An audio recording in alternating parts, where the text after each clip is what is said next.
नमस्कार, मैं doctor Ranjan Kumar 5 lotus Indo German nature care centre से। तो हम आज डिस्कस करेंगे हाइपरटेंशन के बारे में, जिसको कि हम आम भाषा में हाई ब्लड प्रेशर कहते हैं। कैसे नेचुरोपैथी ट्रीटमेंट के द्वारा, कैसे योगा के द्वारा, कैसे लाइफ स्टाइल मॉडिफिकेशन को चेंज करके कैसे हम ब्लड प्रेशर को मैनेज करके या कंट्रोल करके रख सकते हैं, इसके बारे में आज हम डिस्कस करेंगे।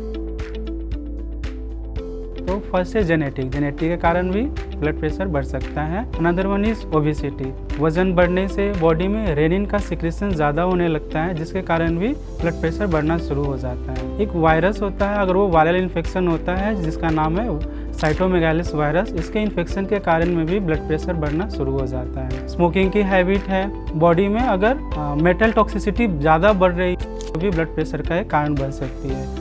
तो अभी जो हमने बात किया ये सब जो था हमारा किस कारण से ब्लड प्रेशर बढ़ सकता है। कुछ ब्लड मार्कर्स होते हैं जिसके कारण हम जानते हैं कि ब्लड प्रेशर बढ़ रहा है, जैसे कि होमोसिस्टिन। ब्लड में होमोसिस्टिन का लेवल चेक करते हैं, अगर ऐसा होमोसिस्टिन का लेवल ज़्यादा आ रहा है तो एंडोथेलियल डिसफंक्शन ज़्यादा हो रहा है। बॉडी में लिपिड प्रोफाइल चेक करते हैं, अगर लिपिड ज़्यादा हो गया, जैसे कि ट्राइग्लिसराइड का ज़्यादा होना, कोलेस्ट्रॉल का ज़्यादा होना, एलडीएल का ज़्यादा होना, और जो गुड कोलेस्ट्रॉल एचडीएल होता है उसकी जो नॉर्मल रेंज है वो कम होते जा रही है, तो धीरे धीरे ये ब्लड प्रेशर का कारण बन सकता है। हम चेक करते हैं साइटोमेगालिस वायरस के बारे में, अगर वो साइटोमेगालिस वायरस का जो टेस्ट होता है अगर वो पॉजिटिव आता है देन हाइपरटेंशन इससे भी हो सकता है। तो अभी जो मैंने कुछ डिस्कस किया ये सब कुछ ब्लड मार्कर्स है जिसके बढ़ने से हाइपरटेंशन बढ़ सकता है।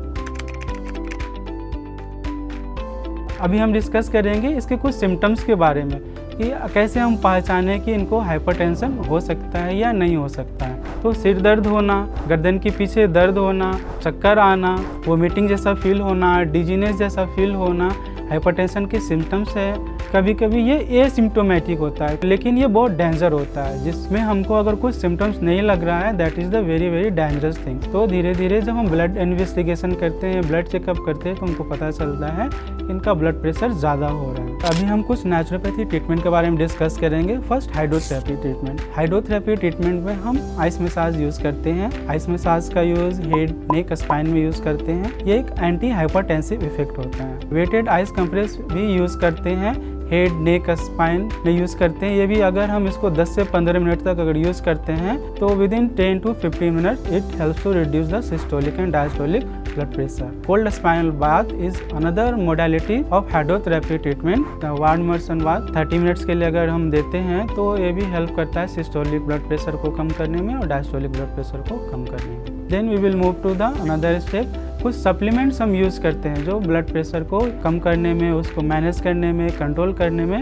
हेल्प करता है। बट ये सप्लीमेंट्स हमको डॉक्टर के गाइडेंस में लेना है। जैसे ओमेगा 3 फैटी एसिड का सप्लीमेंट्स हो गया, एल-आर्जिनिन का सप्लीमेंट्स हो गया, मैग्नीशियम का सप्लीमेंट्स हो गया। जब बॉडी में सिंपैथेटिक नर्वस एक्टिविटी ज़्यादा होती है तो एक आयुर्वेदिक मेडिसिन है जिसका नाम सर्पगंधा है, ब्लड प्रेशर को कम करने में हेल्प करती है। और इसके कॉम्प्लिकेशन के बारे में हम डिस्कस करेंगे कि क्या कॉम्प्लिकेशन हो सकता है। अगर हम ब्लड प्रेशर को टाइम से ट्रीट नहीं करें तो बाद में हमको बहुत सारे डेंजरस कॉम्प्लिकेशन भी दे सकते हैं, जैसे हार्ट अटैक होने का प्रॉब्लम भी हो सकता है, पैरालिसिस का प्रॉब्लम भी हो सकता है, स्ट्रोक का प्रॉब्लम भी हो सकता है, इवन किडनी डैमेज भी हो सकता है। हमारा ब्लड प्रेशर अगर बढ़ रहा है तो उसको जल्दी से जल्दी नॉर्मल करने का, कंट्रोल करने का जो भी प्रोसेस हो उसको फॉलो करना चाहिए, क्योंकि फर्दर कॉम्प्लिकेशन बढ़ सकता है। अब डिस्कस करेंगे नेचुरोपैथी डाइट के बारे में। ऐसा कौन सा डाइट है जो हेल्प करेगा ब्लड प्रेशर को कम करने में। Potassium rich food and vitamin C rich food, ये जो फ्रूट्स हैं इससे ब्लड प्रेशर कम होना शुरू हो जाता है।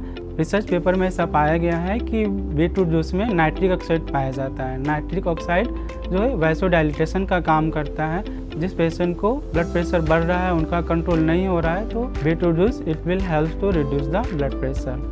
Yoga practice mainly works by increasing the GABA activity, which controls the sympathetic activity and increases the parasympathetic activity. कुछ loosening exercise होता है, कुछ breathing exercise होता है, कुछ आसना होती है। All this practice will help to control and manage the blood pressure. अगर हम ये prolonged time तक करते हैं तो we can get rid of problem also। जैसे कुछ loosening exercise हो गया, hand in and out breathing हो गया, cat breathing हो गया, प्राणायाम में Sheetali pranayama, Gomukh asana, Vrikshasana, that will help to reduce the symptoms of blood pressure. अगर आपको ये वीडियो अच्छी लगी तो दूसरों के साथ शेयर कीजिए।